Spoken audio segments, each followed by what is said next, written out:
রাস্তায় নেমে আপনি একটা সোডা করে চেঞ্জ করে ফেলবেন, এটা আসলে সম্ভব না। এটাকে চেঞ্জ করতে হবে শিকড় থেকে।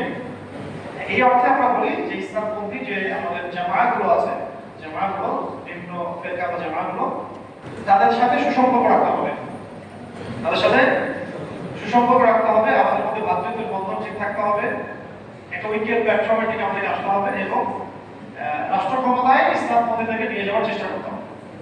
ঠিক আছে? এটা শরিয়া কায়েম হবে না যদিও, কিন্তু অ্যাটলিস্ট কিছু ভালো মানুষ, কিছু ওলামায়ে কেরাম, ইসলামপন্থী মানুষজন যদি রাষ্ট্রের দায়িত্বে থাকে, আমরা দাওয়াতের একটা স্পেস পাবো। ঠিক আছে?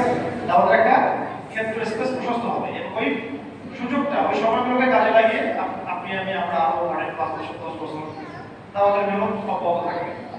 এর মধ্যে যদি কেউ এখানে ওই ইসরায়েলের রূপে আসতে চায়, তাহলে আমাদের সাথে হামাসের সুন্নত আছে।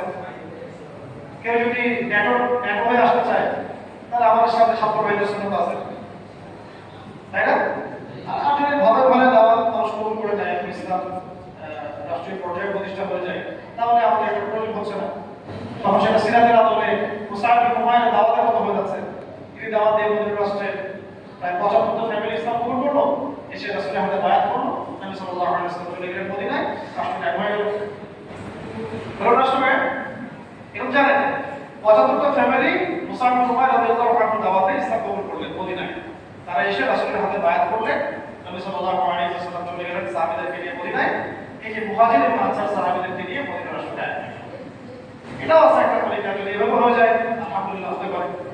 তো এখন এটা পরিস্থিতি বলে দিবে কিভাবে হবে, আল্লাহ পাক জানেন সেটা কিভাবে হবে। আপনি এখন কাগজে কলমে বলতে পারবো না কিভাবে হবে,